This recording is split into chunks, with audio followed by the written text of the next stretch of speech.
ఇకపోతే ఇప్పుడు నామినేటెడ్ పోస్టులు అయితే త్వరలో అన్ని మొత్తం 1000 దాకా ఉన్నాయి. ఇప్పటికే 2 విడతల్లో కొన్ని పోస్టులు అయితే భర్తీ చేశారు. ఇక ఒకేసారి మొత్తం పోస్టుల్ని భర్తీ చేయాలనుకుంటున్నట్టుగా చంద్రబాబు నిర్ణయం తీసుకున్నట్టు తెలుస్తోంది. ఈ నేపథ్యంలో ఎవరెవరికి ఏ పదవులు వచ్చే అవకాశం ఉంటుంది, ఎప్పటిలోగా పూర్తి అయ్యే ఛాన్స్ ఉంది? ఇప్పుడు వాస్తవంగా నేను చంద్రబాబు నాయుడు గారు అయితే కోఆపరేటివ్ సొసైటీసు, మార్కెట్ కమిటీలు, అలాగే దేవాలయ కమిటీలు వీటికి సంబంధించి నామినేటెడ్ పోస్టుల భర్తీ అనేది జూన్ లోపుగా పూర్తి చేస్తామని చెప్తా ఉన్నారు. అయితే ఇక్కడ ఒక అంశం గుర్తు చేసుకోవాల్సింది ఏంటంటే, గత సంవత్సరం జూన్లో ప్రభుత్వం అధికార బాధ్యతలు చేపట్టింది. జగన్మోహన్ రెడ్డి గారి పాలనా వైఖరి ఒకసారి గుర్తు చేసుకుంటే, ఆయన పదవి బాధ్యతలు చేపట్టిన వెంటనే తన ప్రభుత్వ హయాంలో ఉన్న నామినేటెడ్ పోస్టులు మొత్తం కూడా చాలా త్వరితగతిన భర్తీ చేశారు. ఇప్పుడు 2 విడతలుగా సెప్టెంబర్ నుంచి 2 విడతలుగా ఎన్డీఏ కూటమి ప్రభుత్వం కూడా కొన్ని నామినేటెడ్ పోస్టులు, కార్పొరేషన్లు వీటికి సంబంధించిన పోస్టులు భర్తీ చేసింది.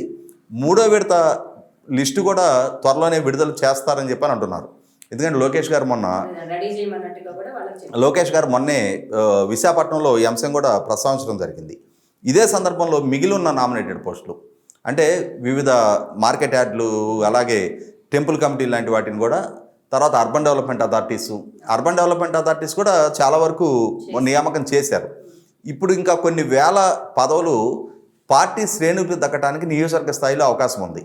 అంటే వివిధ పిఎస్సిఎస్ సొసైటీలకు సంబంధించి ఎన్నికలకు సమీపించడానికి ఎన్నికల నిర్వహణకి ఇంకా టైం ఉంది. కాబట్టి ఈలోపు నామినేటెడ్ కమిటీలు అపాయింట్ చేయడానికి సిద్ధపడతా ఉన్నారు.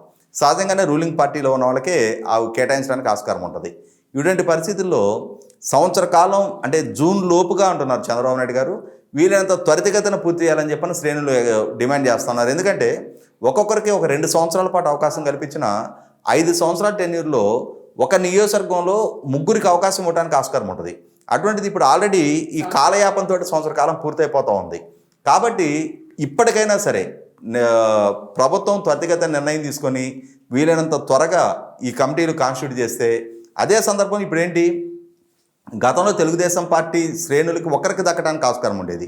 ఇప్పుడు ఎన్డీఏ కూటమి ద్వారా ప్రభుత్వం కొనసాగుతున్న నేపథ్యంలో ఆయా నియోజకవర్గాల్లో అంటే ఏ పార్టీ ఎమ్మెల్యే ఉన్నా ఆ నియోజకవర్గంలో ఉన్న తెలుగుదేశం, జనసేన, భారతీయ జనతా పార్టీ శ్రేణుల మధ్య ఆ పంపకం జరగాల్సి ఉన్న నేపథ్యంలో ఖచ్చితంగా 3 పార్టీల శ్రేణులు కూడా చాలా ఈగర్గా వెయిట్ చేస్తూ ఉన్నారు.